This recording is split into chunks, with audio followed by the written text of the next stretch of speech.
And during the few moments that we have left, we want to have just an off-the-cuff chat between you and me, us. We want to talk right down to earth in a language that everybody here can easily understand.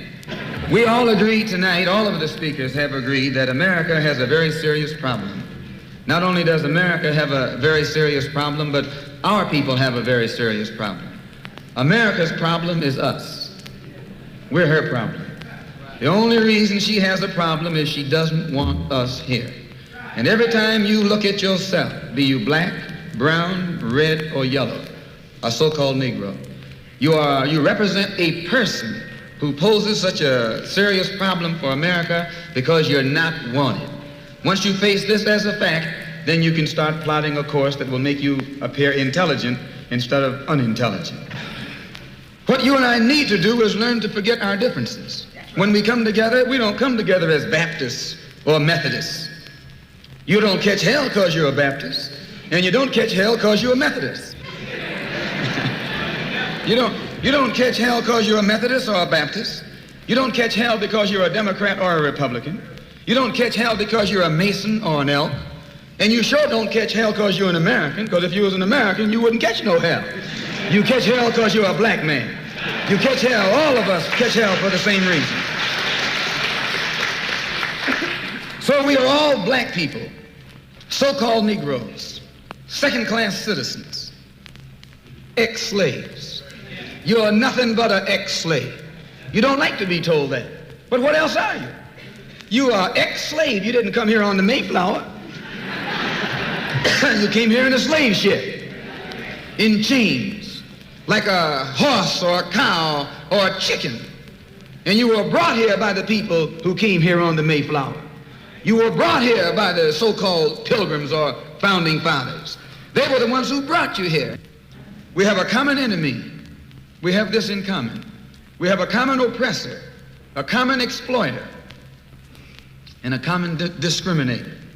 So once we all realize that we have this common enemy, then we unite on the basis of what we have in common. And what we have foremost in common is that enemy, the white man. He's an enemy to all of us. I know some of you all think that some of them aren't enemies. Time will tell. In Bandung, back in I think 1954, was the first unity meeting in centuries of black people.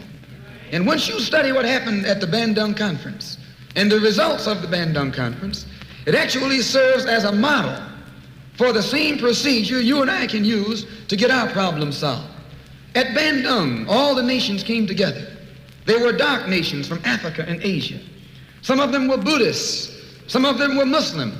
Some of them were Christian. Some of them were Confucianists. Some were atheists. Despite their religious differences, they came together. Some were communists, some were socialists, some were capitalists. Despite their economic and political differences, they came together. All of them were black, brown, red, or yellow. The number one thing that was not allowed to attend the Bandung Conference was the white man. He couldn't come. Once they excluded the white man, they found that they could get together. Once they kept him out, everybody else fell right in and fell in line. This is the thing that you and I have to understand. And these people who came together didn't have nuclear weapons. They didn't have jet planes. They didn't have all of the heavy armaments that the white man has. But they had unity.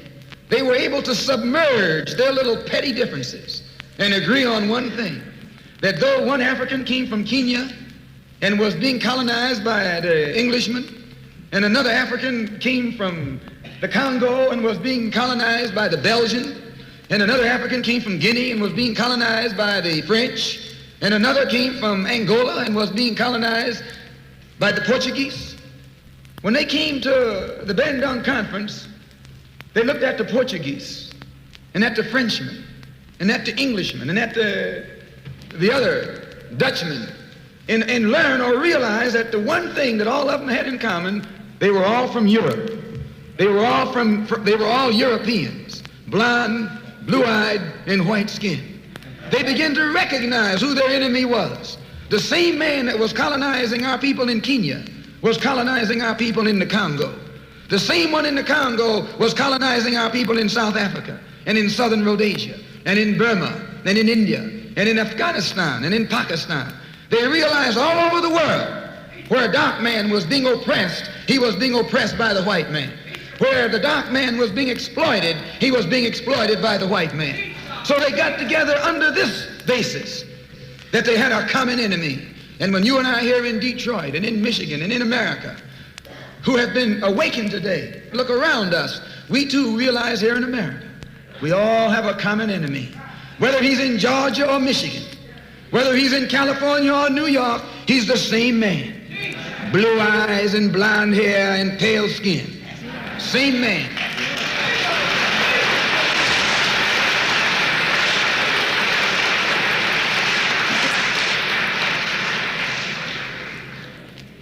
So what we have to do is what they did. They agreed to stop quarreling among themselves. Any little spat that they had, they'd settle it among themselves. Go into a huddle. Don't let the enemy know that you got a disagreement. Instead of us airing our differences in public, we have to realize we're all the same family. And when you have a family squabble, you don't get out on the sidewalk. If you do, everybody calls you uncouth, unrefined, uncivilized, savage. If you don't make it at home, you settle it at home. You get in the closet, argue it out behind closed doors. And then when you come out on the street, you pose a common front, a united front. And this is what we need to do in the community and in the city and in the state. We need to stop airing our differences in front of the white man. Put the white man out of our meeting, number one, and then sit down and talk shop with each other. That's all you gotta do.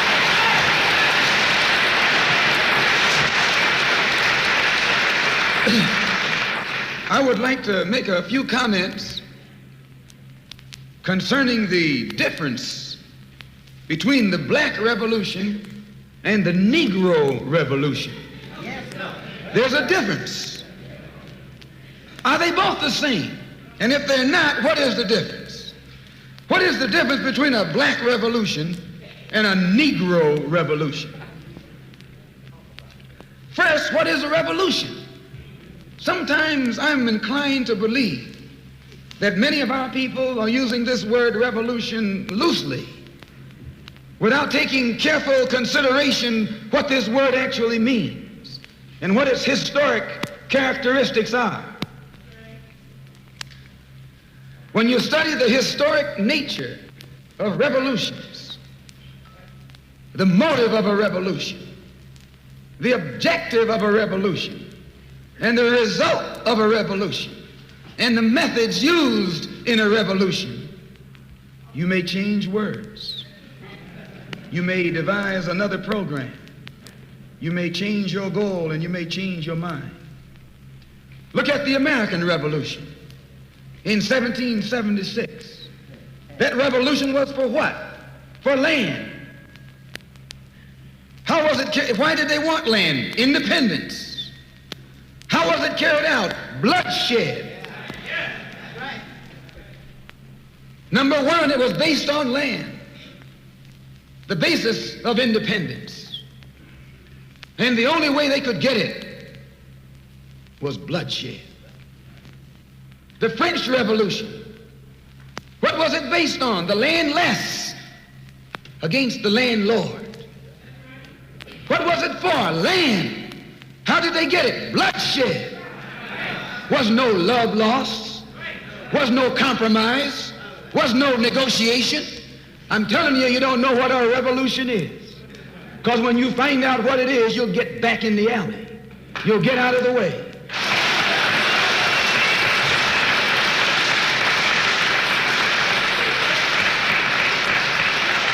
Just a moment. The Russian Revolution. What was it based on? Land. The landless against the landlord. How did they bring it about? Bloodshed. You haven't got a revolution that doesn't involve bloodshed.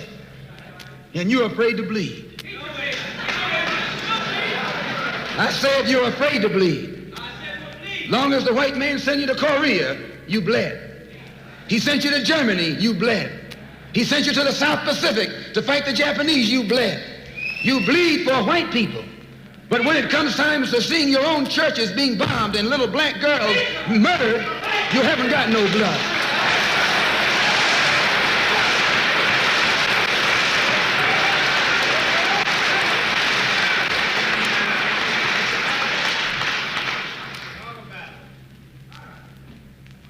You bleed when the white man says bleed.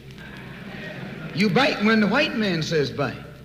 And you bark when the white man says bark. I hate to say this about us, but it's true. How you gonna be nonviolent in Mississippi as violent as you were in Korea?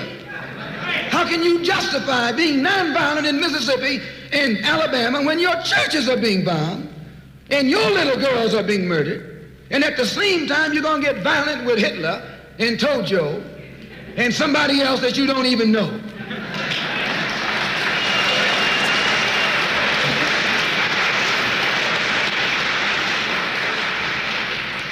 If violence is wrong in America, violence is wrong abroad.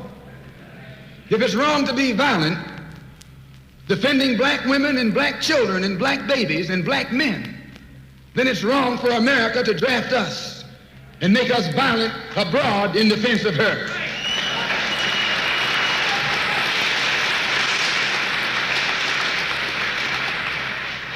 The Chinese Revolution, they wanted land. They threw the British out, along with the Uncle Tom Chinese. Yeah, they did. They set a good example. When I was in prison, I read an article, and don't be shocked when I say I was in prison. You still in prison.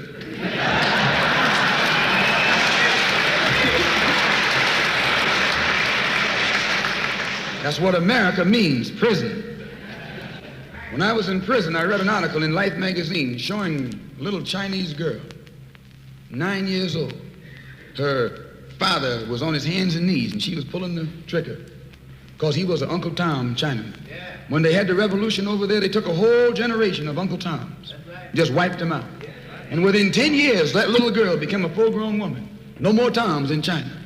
And today it's one of the toughest, roughest, most feared countries on this earth by the white man, because there are no Uncle Toms over there.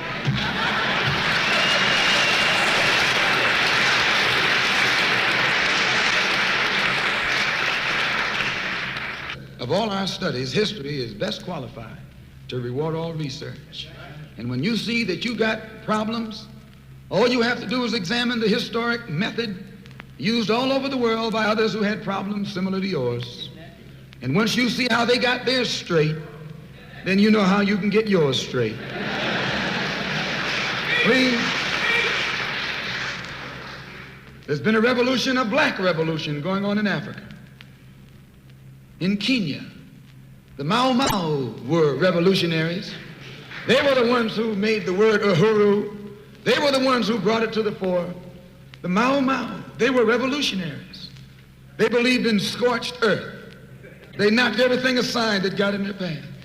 And their revolution also was based on land, a desire for land.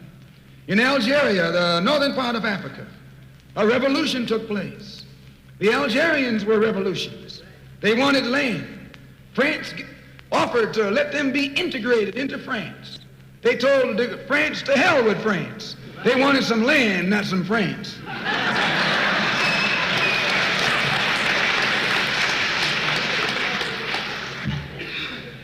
And they engaged in a bloody battle. So I cite these various revolutions, brothers and sisters, to show you, you don't have a peaceful revolution. You don't have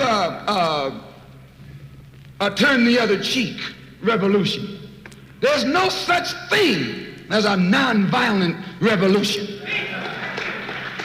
Only kind of revolution that's nonviolent is the Negro Revolution.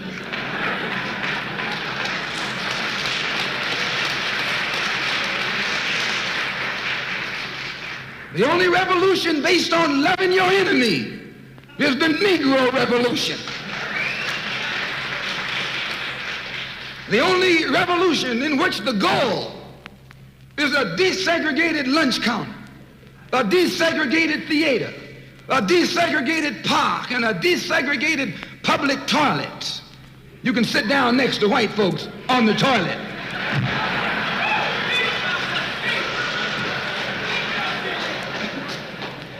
That's no revolution.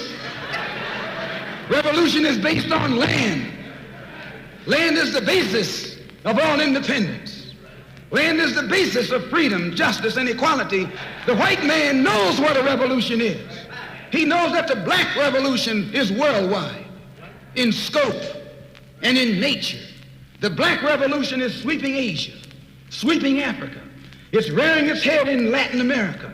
The Cuban Revolution, that's a revolution. They overturned the system.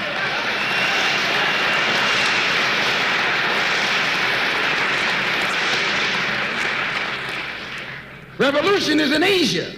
Revolution is in Africa. And the white man is screaming because he sees revolution in Latin America.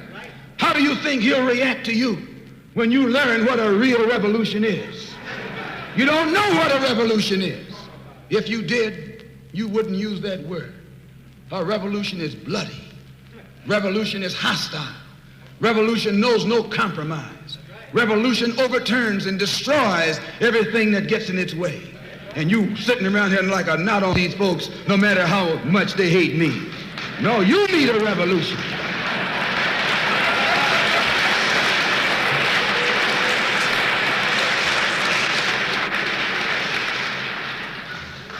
Who ever heard of a revolution where they lock arms, as Reverend Cleage was pointing out beautifully, singing, "We shall overcome"?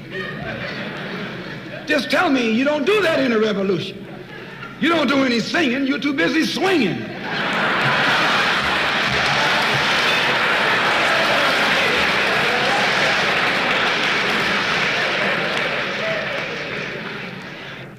It's based on land. A revolutionary wants land so he can set up his own nation, an independent nation. These Negroes aren't asking for no nation. They're trying to crawl back on the plantation.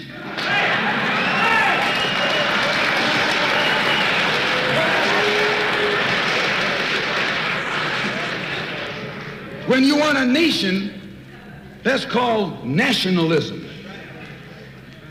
When the white man became involved in a revolution in this country against England, what was it for? He wanted this land so he could set up another white nation. That's white nationalism.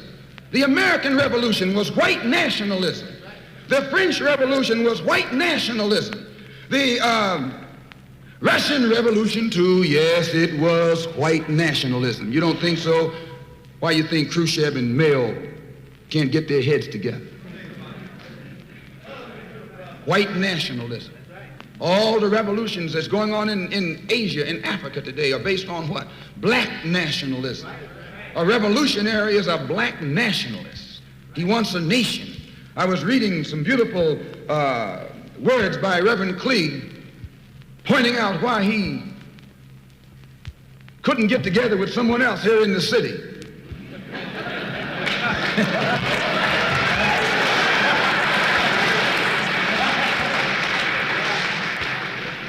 Because all of them were afraid of being identified with black nationalism. If you're afraid of black nationalism, you're afraid of revolution. And if you love revolution, you love black nationalism.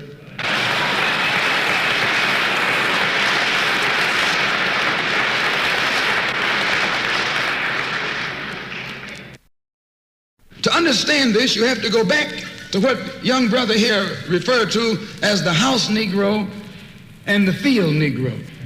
Back during slavery, there was two kinds of slaves.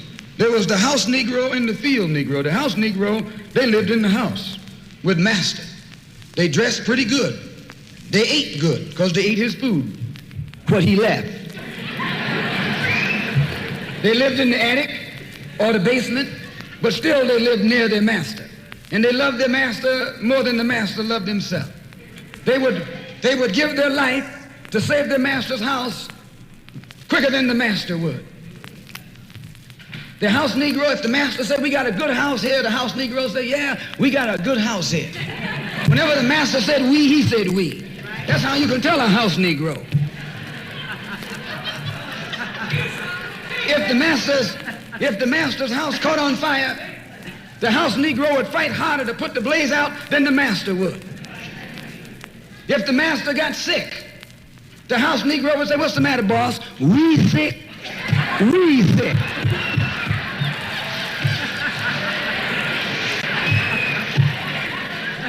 He identified himself with his master more than his master identified with himself.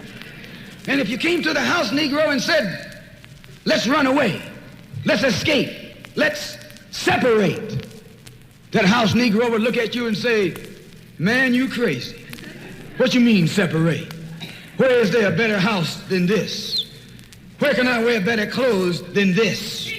Where can I eat better food than this? That was that house Negro. In those days, he was called a house nigger. And that's what we call him today, because we still got some house niggers running around here.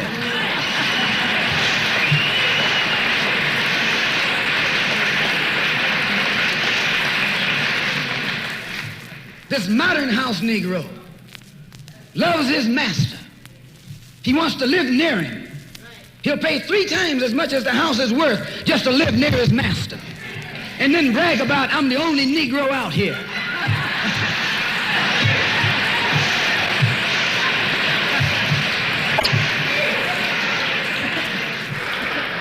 I'm the only one on my job. I'm the only one in this school. You're nothing but a house Negro. And if someone come to you right now and say, let's separate, you say the same thing that the house Negro said on the plantation. What you mean separate? From America? This good white man? Where you gonna get a better job than you get here? I mean, this is what you say. I ain't left nothing in Africa. That's what you say. Why, you left your mind in Africa.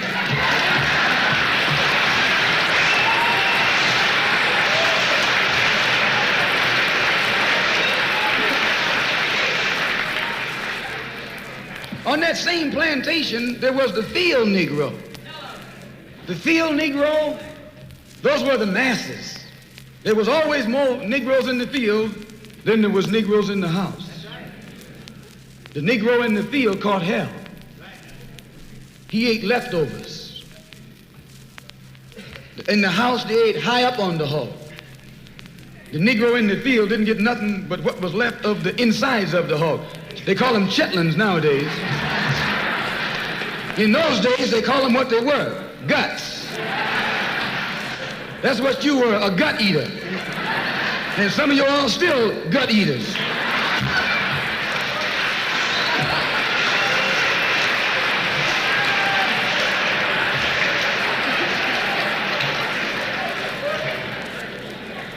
The field Negro was beaten from morning till night. He lived in a shack, in a hut. He wore cast-off clothes. And he hated his master. I say he hated his master. He was intelligent. That house Negro loved his master. But that field Negro, remember, they were in the majority. And they hated the master. When the house caught on fire, he didn't try and put it out. That field Negro prayed for a wind, for a breeze. When the master got sick, the field Negro prayed that he died. If someone come to the field Negro and said, let's separate, let's run, he didn't say, where are we going? He said, any place is better than here.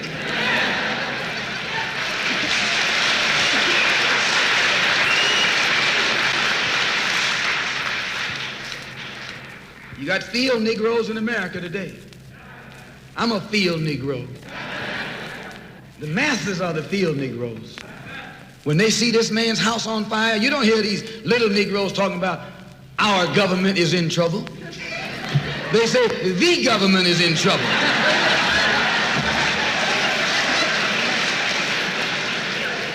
Imagine a Negro, our government. I even heard one say, our astronauts. They won't even let him near the plant. And our astronauts, our Navy, that's a Negro that's out of his mind. That's a Negro that's out of his mind. Just as the slave master in that day used Tom, the house Negro, to keep the field Negroes in check, the same old slave master today has Negroes who are nothing but modern Uncle Toms, 20th century Uncle Toms, to keep you and me in check, keep us under control, keep us passive and peaceful and nonviolent. That's Tom making you nonviolent. It's like when you go to the dentist and the man is going to take your tooth. You're going to fight him when he starts pulling. So they squirt some stuff in your jaw called Novocaine to make you think they're not doing anything to you. So you sit there, and because you got all that Novocaine in your jaw, you suffer peacefully.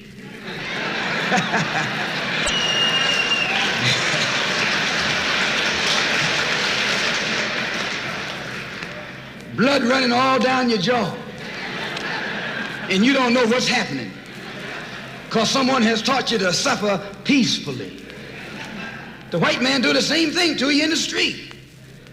When he want to put knots on your head and take advantage of you and don't have to be afraid of you fighting back, to keep you from fighting back, he get these old religious Uncle Toms to teach you and me. They're just like Novocaine, suffer peacefully. Don't stop suffering, just suffer peacefully. As Reverend Cleave pointed out, let your blood flow in the streets. This is a shame. And you know, he's a Christian preacher. If it's a shame to him, you know what it is to me.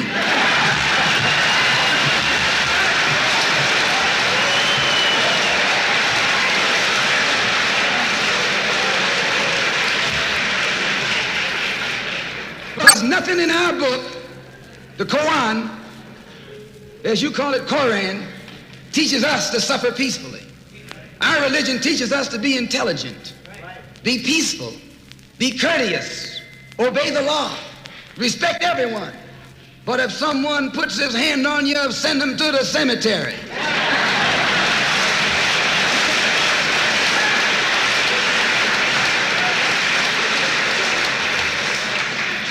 That's a good religion. In fact, that's that old-time religion.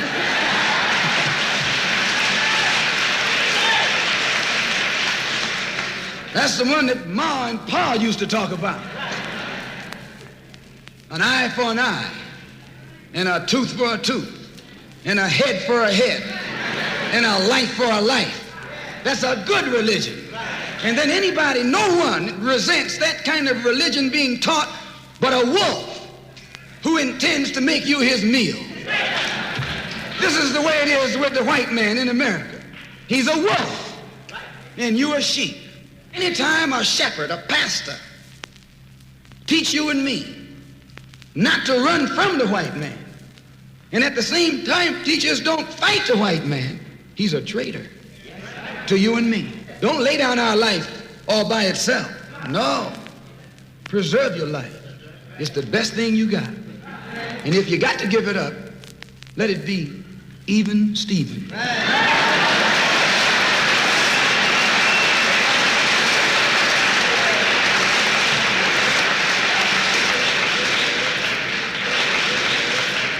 The slave master took Tom and dressed him well and fed him well and even gave him a little education.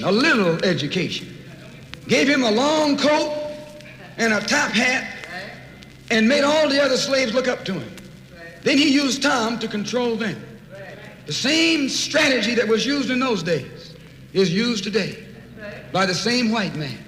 He take a Negro, so-called Negro, and make him prominent, build him up, publicize him, make him a celebrity, and then he becomes a spokesman for Negroes and a Negro leader.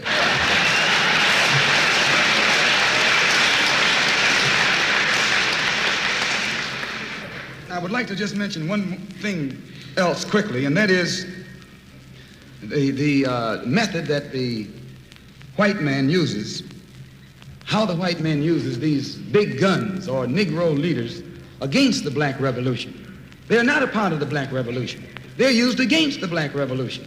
When Martin Luther King failed to desegregate Albany, Georgia, the civil rights struggle in America reached its low point.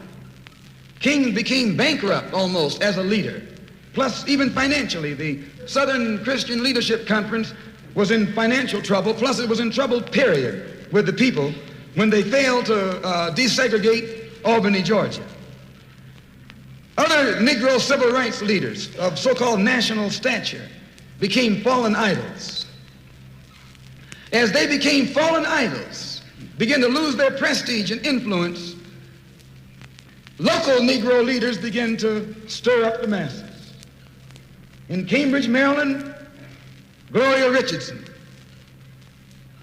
In Danville, Virginia, and other parts of the country, local leaders began to stir up our people at the grassroots level.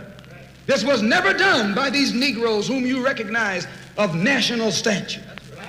They controlled you, but they never incited you or excited you. They controlled you, they contained you. They kept you on the plantation. As soon as King failed in Birmingham, Negroes took to the streets. King got out and went out to California to a big rally and raised about, I don't know how many thousands of dollars. Come to Detroit and had a march and raised some more thousands of dollars. And recall, right after that, Wilkins attacked King, accused King and the Corps of starting trouble everywhere and then making the NAACP get him out of jail and spend a lot of money, and then he accused King and Corps of raising all the money and not paying it back. This happened. I got it in documented evidence in the newspaper. Roy started attacking King, and King started attacking Roy, and Farmer started attacking both of them. And as these Negroes of national stature begin to attack each other, they begin to lose their control of the Negro masses. And Negroes was out there in the streets. They was talking about, we're going to march on Washington. By the way, and right at that time, Birmingham had exploded, and the Negroes in Birmingham, remember, they also exploded.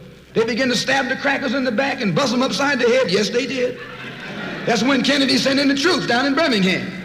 So, and right after that, Kennedy got on the television and said, this is a moral issue. That's when he said he's going to put out a civil rights bill. And when he mentioned civil rights bill and the Southern crackers started talking about they were going to boycott it or filibuster it, then the Negroes started talking about what? We're going to march on Washington, march on the Senate, march on the White House, march on the Congress, and tie it up, bring it to a halt. Don't let the government proceed. They even said they was going to go out to the airport and lay down on the runway and don't let no airplanes land. I'm telling you what they said. That was revolution. That was revolution. That was the black revolution.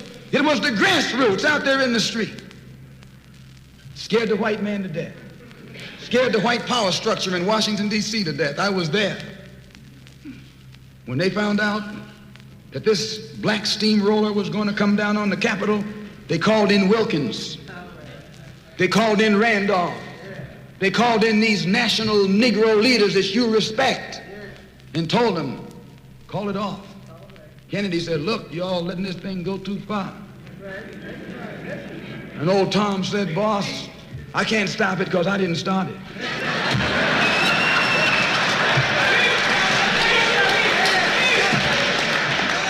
I'm telling you what they said. They said, I'm not even in it, much less at the head of it. They said, these Negroes are doing things on their own. They're running ahead of us. And that old shrewd fox, he said, well, if you all aren't in it, I'll put you in it. I'll put you at the head of it. I'll endorse it. I'll welcome it. I'll help it. I'll join it. A matter of hours went by. They had a meeting at the Carlisle Hotel in New York City. The Carlisle Hotel is owned by the Kennedy family. That's the hotel Kennedy spent the night at 2 nights ago. Belongs to his family. A philanthropic society headed by a white man named Stephen Currier called all the top civil rights leaders together at the Carlisle Hotel and told them that by you all fighting each other, you're destroying the civil rights movement. And since you're fighting over money from white liberals, let us set up what's known as the Council for United Civil Rights Leadership. Let's form this council, and all the civil rights organizations will belong to it. And we'll use it for fundraising purposes. Let me show you how tricky the white man is.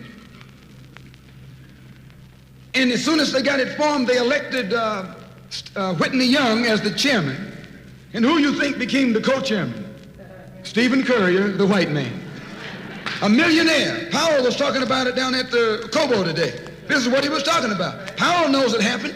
Randolph knows it happened. Wilkins knows it happened. King knows it happened. Every one of that so-called Big Six, they know what happened. Once they formed it, with the white man over it, he promised them and gave them $800,000 to split up between the Big Six, and told them that after the march was over, they'd give them $700,000 more. $1.5 million split up between leaders that you've been following, going to jail for, crying crocodile tears for, and they've nothing but Frank James and Jesse James and brothers.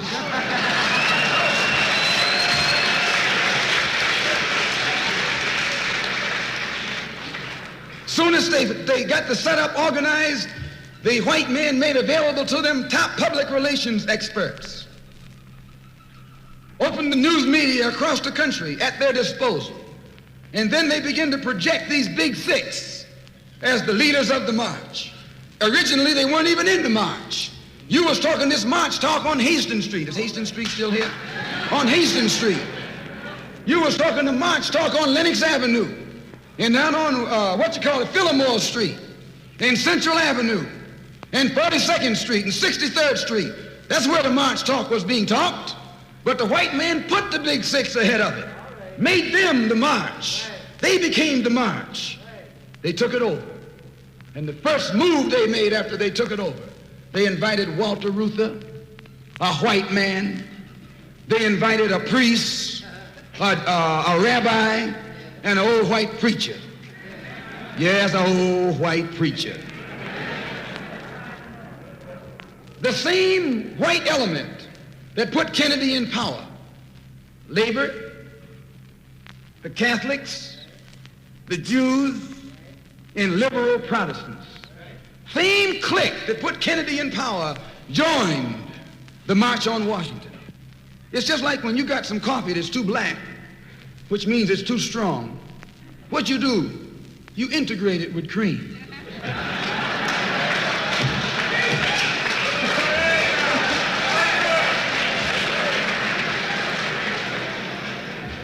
You make it weak. If you pour too much cream in, you won't even know you ever had coffee. It used to be hot, it becomes cool. It used to be strong, it becomes weak.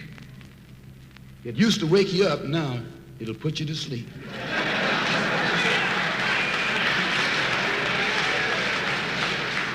This is what they did with the March on Washington. They joined it.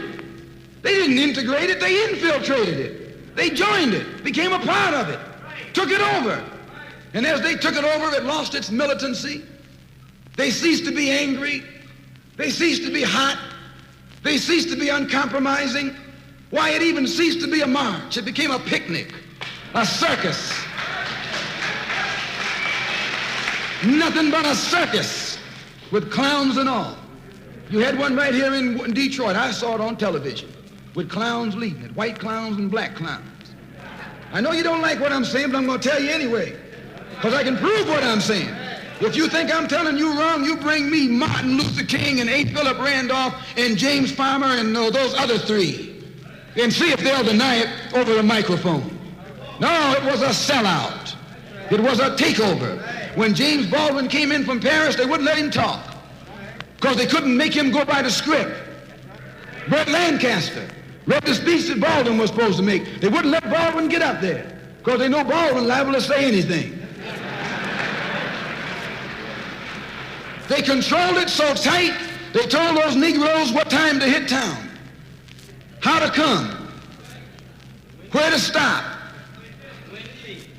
what sign to carry, what song to sing, what speech they could make and what speech they couldn't make, and then told them to get out of town by sundown.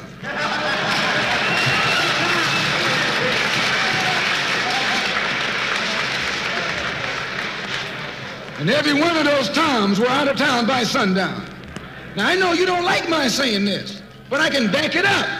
It was a circus, a performance. It beat anything Hollywood could ever do. The performance of the year. Ruther and those other three devils should get a Academy Award for the best actors because they acted like they really loved Negroes and fooled a whole lot of Negroes. And the 6 Negro leaders should get an award, too, for the best supporting cast.